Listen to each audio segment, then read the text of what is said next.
Cavanaugh's with us, and he watched the race standing not too far away. Wow, didn't she let down, Cav?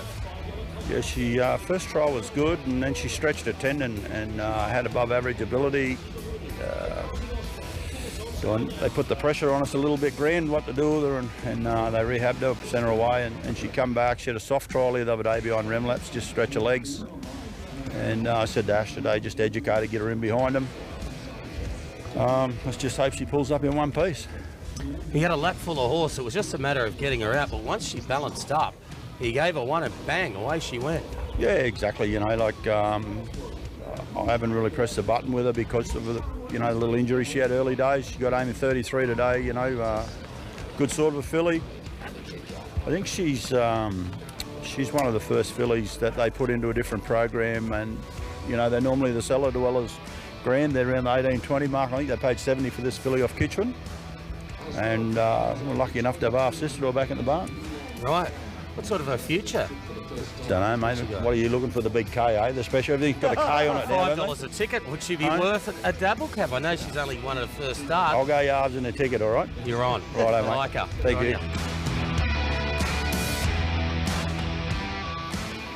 Perfect segue to introduce Brett Cavanough. How's that $5 ticket looking now? That was October. Cav, October 4, she won her maiden, and you had a look in your eye that day. You're allowed to dream.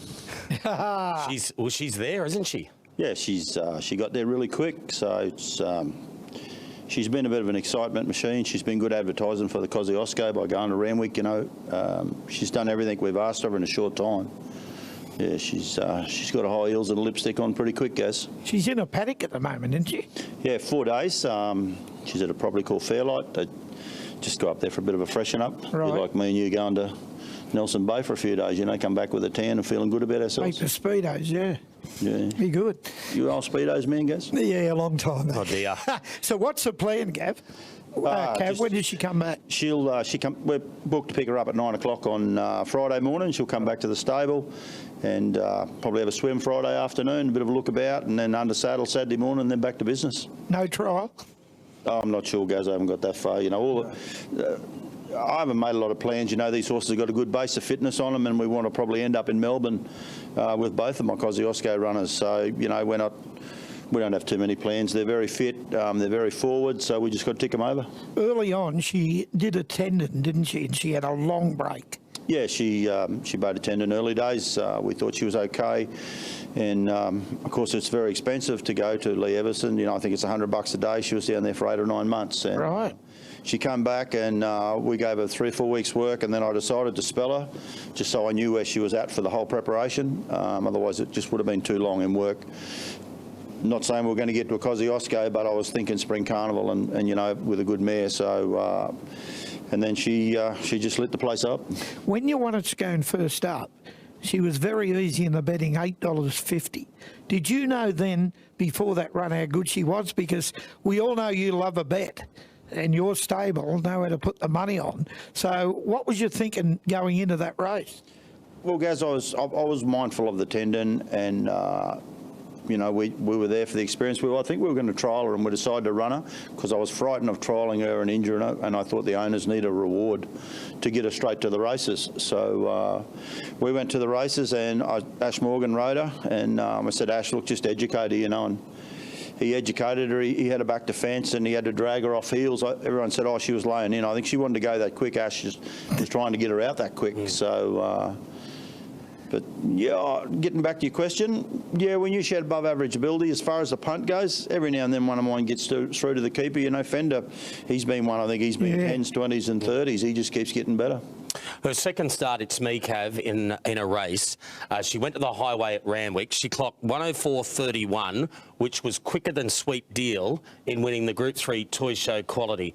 Was that the moment you thought, we've got a good mare, we might actually have a Kosciuszko mare now? Yeah, look, I actually e-tracked her a couple of mornings, and she started running 11, and not in company on her own. I think one morning she ran 11, and then she peeled a 10.58 and a 10.38, and I went, hang on, here we got one here. So then, mindful of not letting her off the bit with a tendon, I just sort of, all the work was pretty strong work, but it was never off the bridle and never against the clock. But that day, Gavin, yeah, I suppose on the Sunday was when it really sunk in that she'd run those times as good as the Group 2 horses. And then, of course, after that, we saw what she did at Randwick at a most recent start. And unbelievably, so she's run time one day. She's then come out and gone within a breath of Redzell's track record. Yeah, it was pretty well stuff last Saturday. I never spoke to Colette pre-race purposely. I just thought I'd let him have a clean head. He rang me on the way home and he was pretty coy about it all, but he gave her a little squeeze because of Kosciuszko today draws a gate. He knows where he wants. So he had a little look at the tempo of her. And obviously then when he went to go back in on her, I reckon when he looked up at the 500, he gave her a little bit of a touch-up and one flick with the whip and away she went. You know, she just gathered them up really quick. 1,200 metres, no worries? She's bred to get a mile, Gaz. Yeah, she is, isn't she? Yeah, that's not an issue. I've probably just ticked her over and kept her on the fresh side to educate her, teach her to sit off the speed. You know, obviously the tempo is going to be strong in a Kosciuszko, but the tempo in those 1,000-metre races, you know, 1,100 back to 1,000, everyone posed the question, you know, is she sharp enough to do it? And then she come out and run those times. So, you know what, good horses can do anything, and I just hope that she's as good as everyone thinks. You've thrown the bait out down south, and they're like a shark on a mackerel. They've grabbed it. Scorsese, China.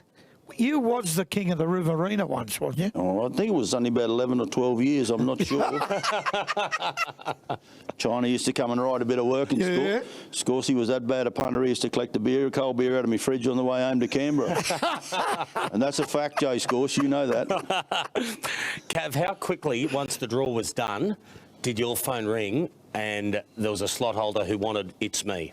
We had a few phone calls pre the draw, and then there was one guy jumped on it. He wanted to talk It's Me, and then the owners got involved.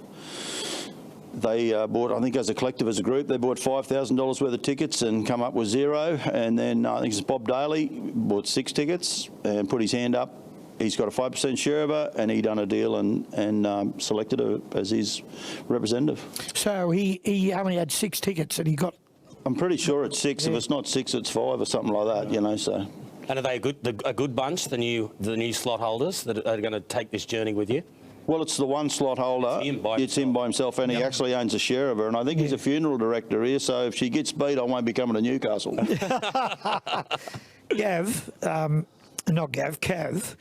I've got a reputation of not starting the rumours, but I'll spread them.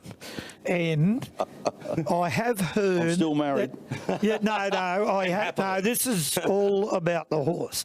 I have heard there has been a phone call or 2 from Everest slot holders. Can you confirm that? It's just a rumour, but one guy did ring me up and said what if and when. He's not a slot holder, but he's obviously been sitting around a slot holder. But look, right. that's up to them guys, and that'll be up to Grand Syndication, and if anything's to... Yeah, but she can't run in there if she's running the Cossie. Well, she run faster time than Everest horse on Saturday. She can run in anything she likes. But you wouldn't bypass the Cossie to run in the Everest, would you? The only thing she won't do is run away. I don't care where she runs. Cav, neither will the other bloke, Fender. He went to Muswellbrook at his first start. He was unwanted in the betting. Did he surprise you? Probably on that surface he did that day. And it was all about education. I think Keegan rode him that day. And he